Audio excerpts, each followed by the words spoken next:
And the interviewer said, "That is a great quality." And my friend said, "I don't give a damn what you think." So I'm going to tell you some things that you might not want to hear today, but hopefully we can make some progress. I'm going to tell you a little bit about who we are. If I can get this thing to work. Am I doing this right? The right button there. Right button. Arrow. There we go. Okay, with WJPA provides your water, wastewater, and we do the bills. I'm not going to, your water bills, I'm not going to spend a lot of time on this, but you can see what our services are. Today I want to talk about how we use water and where it comes from and what we can do about the future of water here. So there's some things that you may not know, but if you don't, I'll try to tell you about them. Let me go back. This is, Paul mentioned this, Paul talked about this. This is our aquifer, or our aquifers. This is the Gulf Coast aquifer. This is the Jasper aquifer, where we're taking a lot of our water out of now. This is the Evangeline aquifer, and this is the Chico aquifer. And I'm going to talk about how the water filters down in a minute. But here we are in the Woodlands, here's Houston, and here's Galveston. So that kind of gives you a geographical idea of where the aquifer is. But some things people don't realize is that I get these calls all the time. Why do you have water restrictions in the Woodlands when it rained 4 inches yesterday?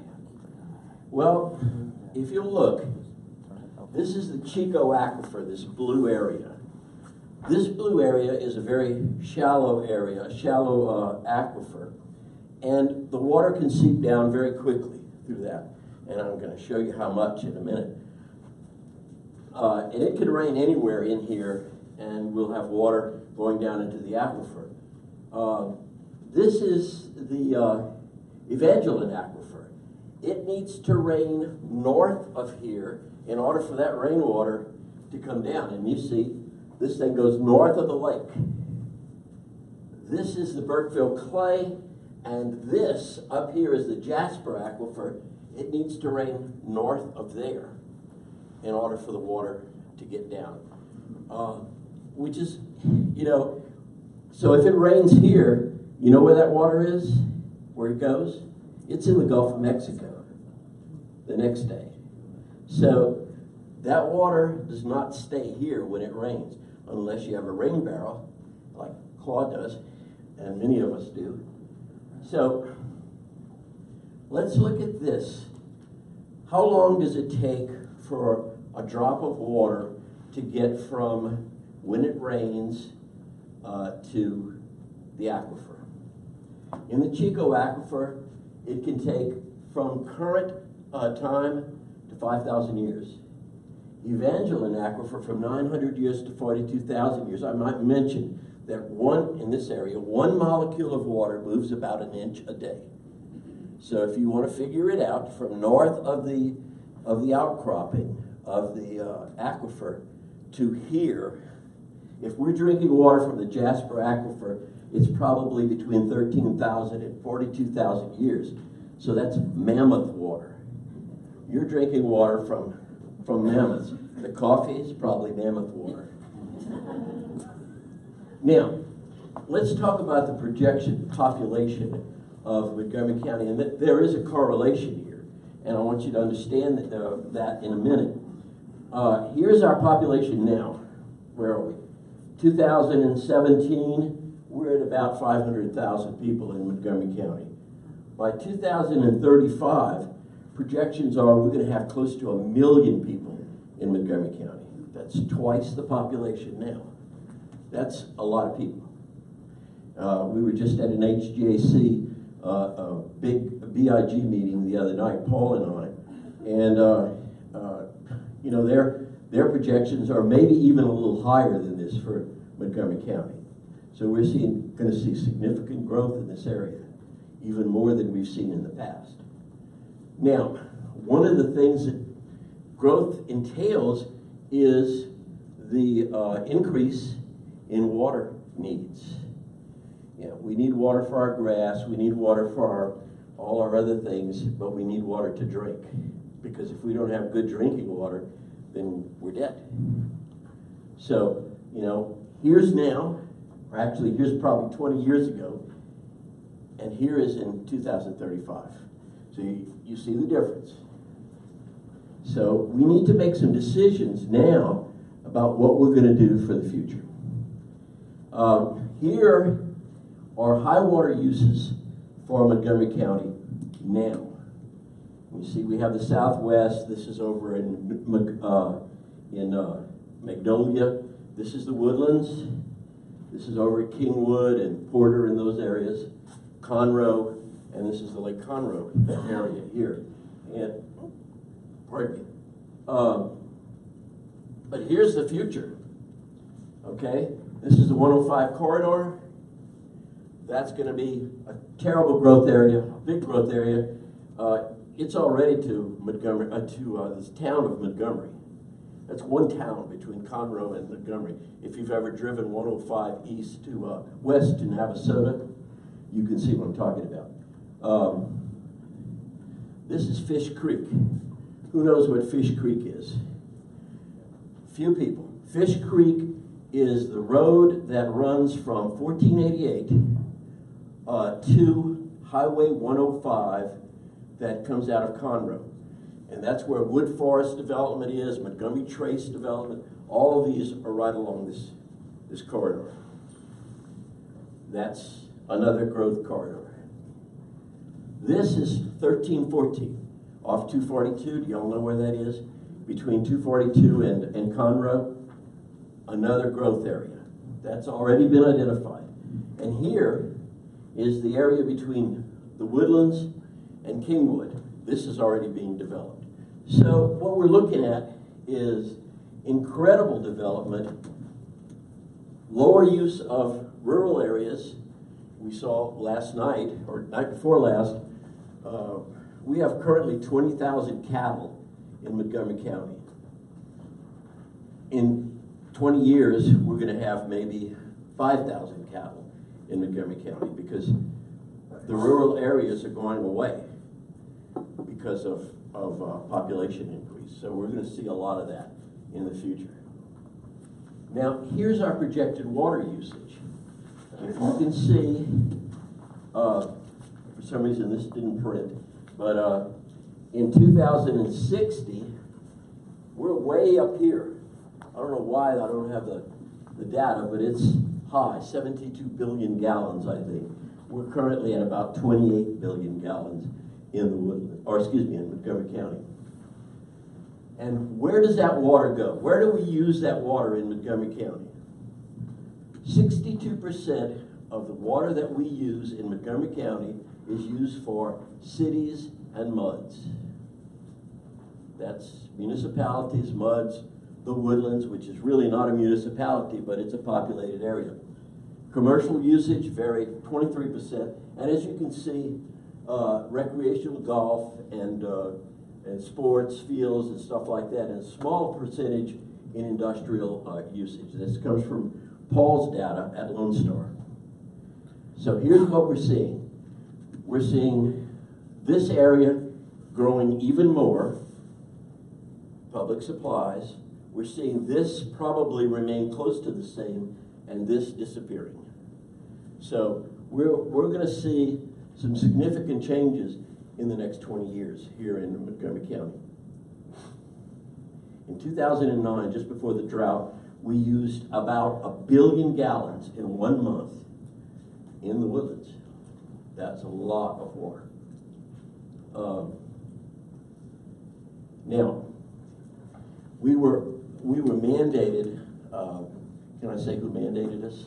I think they know. Okay. We were mandated in 2009 to reduce our water consumption by 30% by the year 2016. Not only the Woodlands, but all of the municipal areas, the populated areas of Montgomery County. So we put in this GRP plan, taking water from the lake. If you've ever been up to the facility up there, it's a wonderful facility. It's really beautiful. You can eat off the floors. but the facility that's treating this water out of the lake, you remember the blue pipelines that they've been putting in, they were putting in several years ago that disrupted all the traffic. That's water that's coming from the lake. And it's being mixed with water from the aquifer. The reason we're mixing it, of course, is because the aquifer is being drawn down so fast, or was being drawn down so fast, that it could not replenish itself. So we added lake water to it. Being able to allow the aquifers to recharge, to get more water in them, and to be able to provide clean drinking water and safe drinking water to all our population. Because those are the things that we're all required to do. Paul and myself, Mike, those are our responsibilities. Paul mentioned Wichita Falls. In 2014, Wichita Falls ran out of water. See, that's their lake right there. I don't know where this is.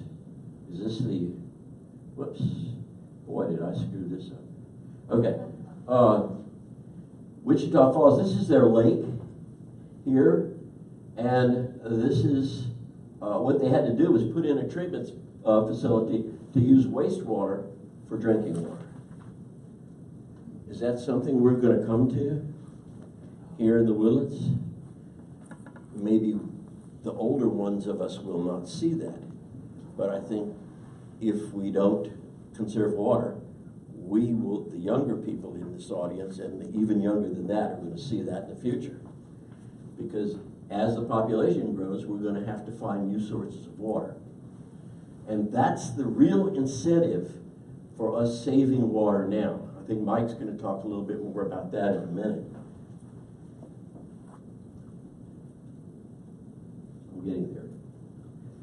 This is Lake Conroe during the drought. We showed this is the lake at Wichita Falls. This is Lake Conroe during a drought. So we're taking water out of Lake Conroe now, but if we have another drought, we're going to have problems. Okay? Lake Conroe was built in the 1970s as a water reservoir. And we know that, you know, there's a lot of recreation facilities and a lot of people live around the lake, but the lake is a water reservoir for the population in Montgomery County and Harris County. So, in fact, Harris County actually built this, right, Mike? I think that's right. Or Houston did. Houston. Here's something that I found out. I did a study on drought years in Texas from 1908 to 2015. Now, this really surprised me. From 1908 to 1973, we saw 7 droughts. Some of them were rather prolonged, but generally there was a large period of recovery after the droughts. In the last 30 years, from 1988 to now, we've had 5 droughts. And the longest period between those droughts has been 5 years. Our last drought was in 2011. What year is it? 2017. I think we're due for another drought. So that's another thing that we need to think about, is that if we encounter another drought, then we're going to have serious problems unless we take steps now. The largest step that we can take is water conservation. And Mike Turco is going to talk about that in a little while as well. We currently, in Montgomery County, use about 28 billion gallons a year for residential and commercial use. Anywhere between 30 and 60% of all the drinking water in Montgomery County is used to irrigate lawns and landscapes. Let me repeat that, 60%. In the summer, it could rise as high as 80%. We're the only we're the only industrialized nation in the world that uses drinking water on grass. And grass, lawns, are actually the 4th largest crop in Texas. preceded by cotton, sorghum, and corn is actually behind that. Soybeans, cotton, soybeans, and sorghum are top grass, but we're the fourth largest. You know, we can't eat it, we can't sell it, but we grow it. My yard, I'm just saying this as an aside, my yard is almost entirely native plants now. And I think it's gorgeous. But the native plants do not need anywhere near. I've turned my sprinkler off 5 years ago and I've never used it since then. So, I mean, you know, and how many are you from the Woodlands? How many are here from the Woodlands? Do you realize that the Woodlands does not require a lawn? I had a friend of mine who moved into Grogan's Mill in the 70s, mid-70s, and he was putting a lawn in, and the neighbors came, a congregation of neighbors came over to him and said, "What are you doing?" And he said, "I'm putting a lawn in." They said, "If you want a lawn, move to Kingwood. This is the Woodlands." So I thought that was an interesting comment that they made. But anyway, this is something that we all need to understand, that this is an important, a very important aspect. We're using more of our drinking water on lawns than we're actually drinking and using. So we understood in 2009 that a successful program could ensure a margin of savings for water, not money, but water, for a growing population and a commercial use. You know, we talk about Texas being a great industrial center and we're attracting jobs and everything, and then I get the question all the time, well, why don't we restrict all these new businesses?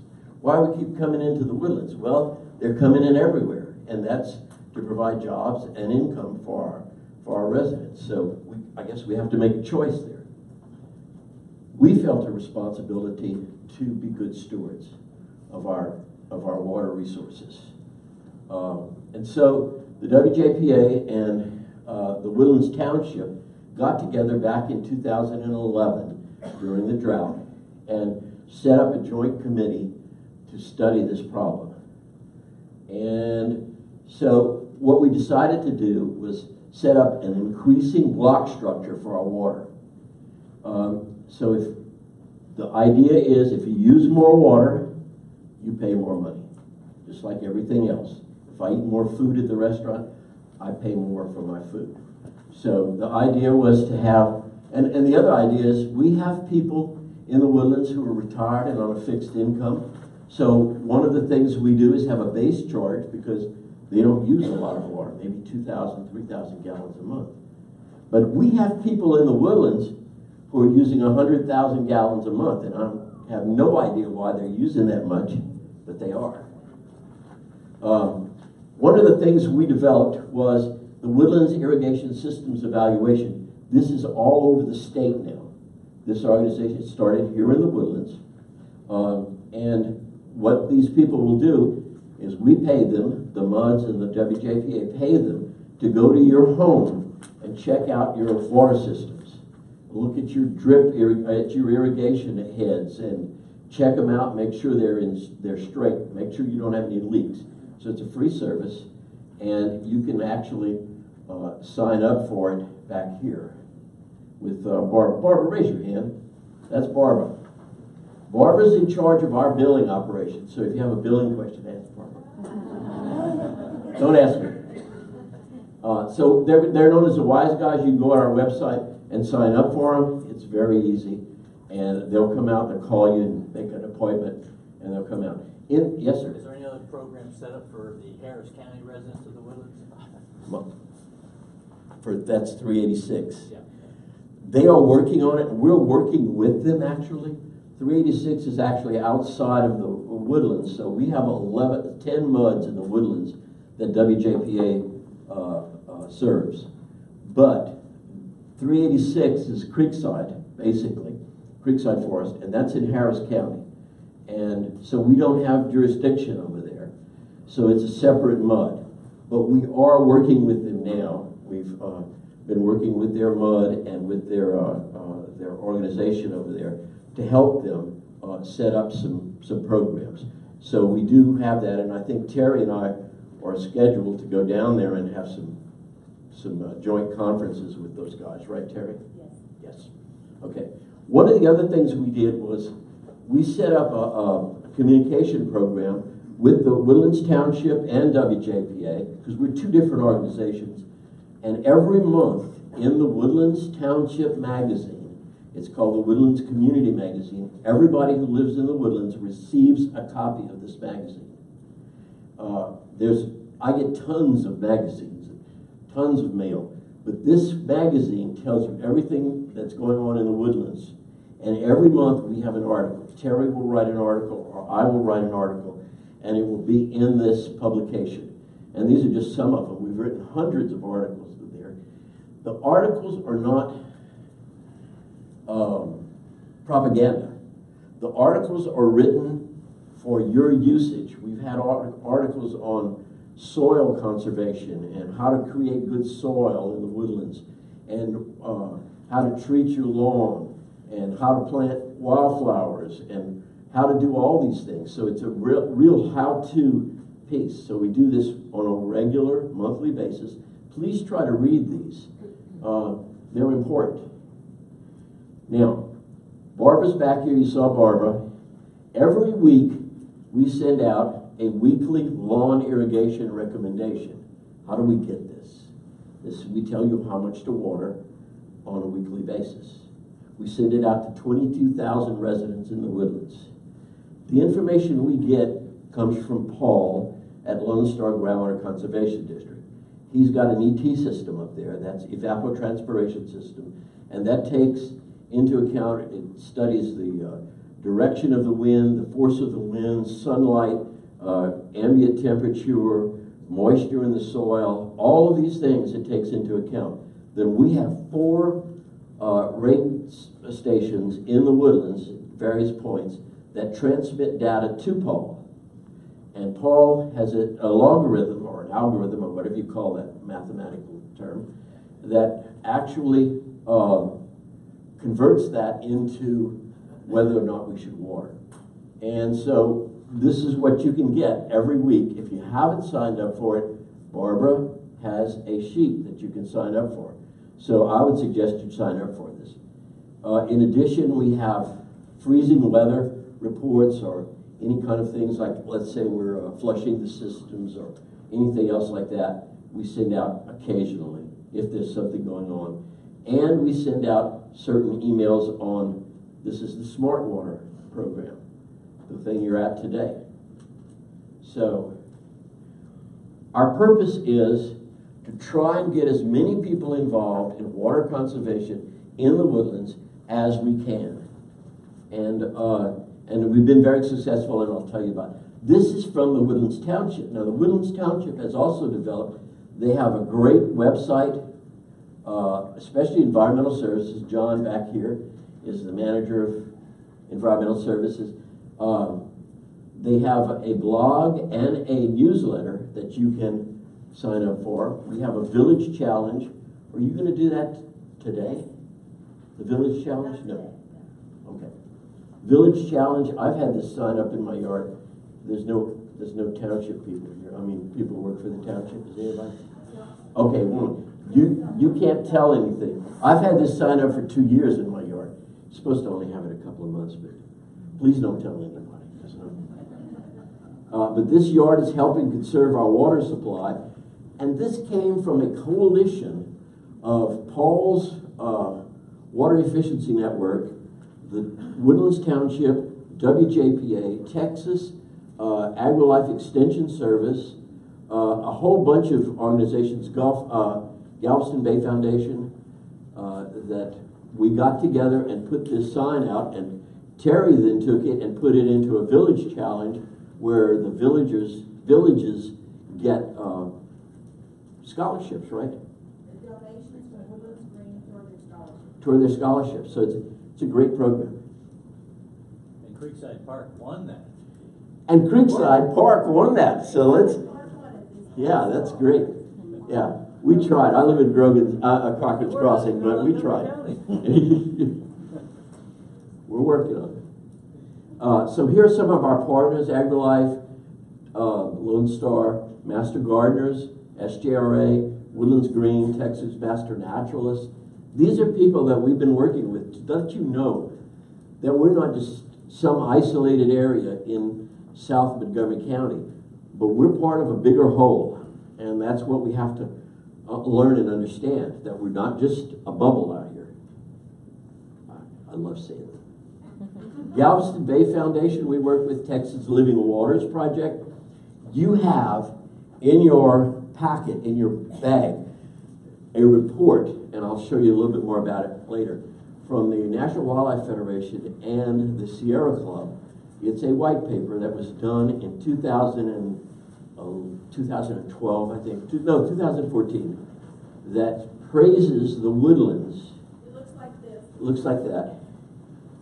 The woodlands, praises the woodlands for our work in water conservation, and it names us in the town of Frisco and the town of Austin as examples of how water conservation should be done, which to me is amazing, because nobody knows that. Here we are in the woodlands, 100,000 people, and we are setting the standards for the state, which is phenomenal. But we have to keep doing that. That's one of the important things. So one of the things we did was adopt reasonable regulations. I'm trying to look in the back here so I can read that monitor, but I'm getting older and I can't read. Make sure you also review this one. This is the other one that we're talking about. John told me I couldn't turn my back to you guys, so I'm trying not to. So one of the things we adopted was reasonable regulations for turf grass. The township has done tremendous work toward rainwater harvesting classes and demonstrations, and we have one today. Jim Buncho's, that's actually his picture right there. And he's, raise your hand, Jim. This was actually taken at the Woodlands Landscaping Solutions, which is entirely another program that the Woodlands and we co-sponsor, that was described by Brenda B. Smith as the most civilized garden show in Southeast Texas. So if you haven't been to that, please go to it. It's held over at the Parks Department in the Woodlands. And drip irrigation. Meg, you're going to be teaching that today? Yeah. There's Meg. Meg is a irrigation specialist. Irrigation, to help me. Irrigation specialist, but also rainwater. I'm doing rainwater today. Oh, you're doing rainwater. Jim's doing drip. Okay. Anyway, those two are going to be speaking this afternoon. Here's some other stuff. I mentioned this, the 3R Bazaar, which is sponsored by the Woodlands Green and the township and us and several other sponsors. They're the ones that are doing the Rain Barrel. Gulf Coast Water Conservation Symposium, which is coming up next March. Yes, ma'am? 10? 5 minutes? It's time for me to stop right now? Okay, I got 10 minutes. Informational programs, I'm cutting through this real fast. We have programs at the South Library. So if you know people who don't know this, they can come to these things. Quarterly programs at the library. We do presentations to civic and church groups, presentation to garden clubs. We work with Texas AgriLife Extension and the Master Gardeners and the Master Naturalists.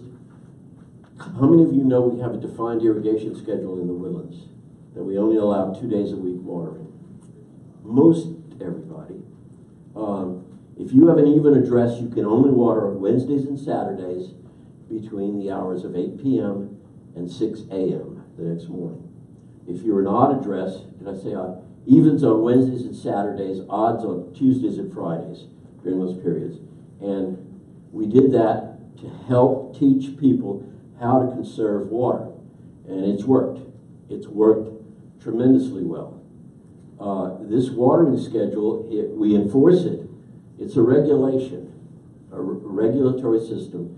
We enforce it by these people. You may have seen their trucks driving around in the Woodlands. They give out notifications to people if they're watering during the daytime. We also have a rebate program, which is back there as well. Rainwater harvesting, smart controllers, which Charlie Swanson is going to talk about. Is he here yet? Charlie, are you here? drip irrigation, native plants, and rain gauges. So we have a whole lot of rebates. We give a 50% rebate up to $150. So if you spend $300 on a smart controller, we'll give you $150 back on your water bill. Pretty good deal. So you can sign up for that. You can talk to Barbara. Barbara actually is the person to see them. These values did not come out, but I'll show you. I'll tell you. Right now, I'm not sure what happened here. They're on the printout. They're on the printout. Okay, if you look at the printout, you'll see that right now we have about 100,000 people in the Woodlands who are residents who are not living in apartments. Okay, because I pull the apartment dwellers out because there's actually 104,000, 105,000 people in the Woodlands, but in the 10 muds north of the creek. And what we have right here is what is that number? Does anybody help me on that number? 4 million. Yeah. It's 3.291. 3.291 here, right here. Here it was almost almost 5 billion gallons a year. This we've got down to 3.2 billion gallons a year. Boy, is that significant. That is really significant. We made the 30% reduction. And why is that? Because all of you participated in this. But so what? What does that mean? Are prices going to go down? How many vote yes? It's not going to happen. Water prices will never be as low as they are now. They will continue to go up forever because we have more people and the water amount is the same. Whether we have 10 billion people in the world or we have 5 billion people in the world, it's all the same. Same amount of water. The water never goes up and it never goes down. It's always the same. But are you paying a lot in the Woodlands? Here's some examples. Here, if you live in the 10 muds served by the WJPA, for 10,000 gallons a month, you are paying $77.80. Oak Ridge North, you're paying $73.96. Whoops. We're a little bit higher than Oak Ridge North. Houston is $79.05, and Conroe is $86.48 for the same amount of water. And that's assuming 6,000 gallons of sewer per month. So as you can see, we're right in the middle of water prices in this area. In the rest of the country, let's say Atlanta, the same amount of water is going to cost you about $300 a month. Los Angeles, about the same. So Seattle, about the same. So, I mean, we're talking really apples and oranges here when we talk about low prices. Okay, I'm almost finished. Now, putting it into perspective, the Woodlands residents went from 224 gallons per person per day in 2009. People were laughing at us. Right now, I just did the figures just yesterday, day before yesterday, 90 gallons per person per day in the Woodlands. Congratulate yourself. This is fantastic. 90 gallons. Now, this does not include commercial. This is only residential, but I think it's really significant. It does mean we should have enough water for our children and our grandchildren if we continue to conserve. This is the report. Oh, and also in 2014, the Woodlands won the Blue Legacy Award, which was given by the Texas Water Development Board, which is a real coveted award. So give yourself another hand for this. And this is this white paper was a result of this award. So, any questions? Am I stopped? Am I finished? Yes, sir. Well, what's it going to take to use non-potable sources of water for lawns? Like someone Good who question. actually tries to pump that into irrigation systems. Do I have time to answer these questions? Yeah, you're good. Okay. Yeah, Jerry took all my slides, Bob, so go ahead. 5 minutes. You could be be available during breaks to answer more questions. Okay, Non-potable water for lawns. South Montgomery Mud, which is down off Rayford down there, actually has a system that they're putting in right now. They are doing wastewater for lawns. They've actually, and let me add to that, they've already come under the freeway. They're down there at Sawdust and Ford. And they actually put the system in for irrigation of both commercial and residential lawns. They went under the freeway and went to the apartments over there on the other side. And they are now spending another few dollars extending that system even down Booty Road and Nursery Road. So it's all purple pipe, which means it's not drinkable, but they're using it for irrigation. So that's one of them. And then the golf courses, of course, are using recycled water, reclaimed water as well in the Woodlands. So we're seeing both of those things happen, so it's a pretty good deal. What happens to wastewater treatment plant water? The wastewater treatment plant water is basically put back into the creeks system, which goes through the lake, back out into Panther Branch, and out into Spring Creek, and eventually out into the San Jacinto River and the Gulf of Mexico. But I agree with you. It's very expensive in the Woodlands. Yes, ma'am. I'll talk to you later about that. My question is regarding, and they go about lawn usage, but my question is regarding pools, water saving usage for pools, and leaking of pools. You have recommended companies. Yeah. And I don't care if discuss it now, but it's something yet. Okay, I'll just briefly. Pools, we did a study, and because of the humidity level here, pools are showing about 4% evaporation. It's very small compared to what we use on lawns. Very small. Leakage is another problem, and the township really addresses that situation. If there's a pool leakage, they will address that situation. They have people that go around. Yes, ma'am. A rhetorical question, I think it ought to be a good slide. Who waters your landscape before your house is built? That's a good question. Who waters your landscape before your house was built? Anyway. Same person that made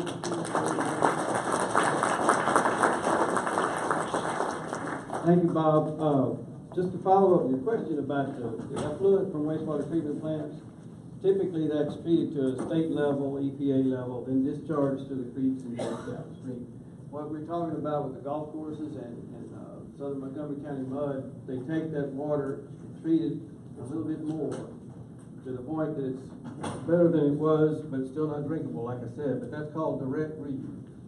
Before it ever hits a stream and becomes property of the state, they take it back, treat it a little bit more, and then distribute it for irrigation. It's a wonderful thing to save.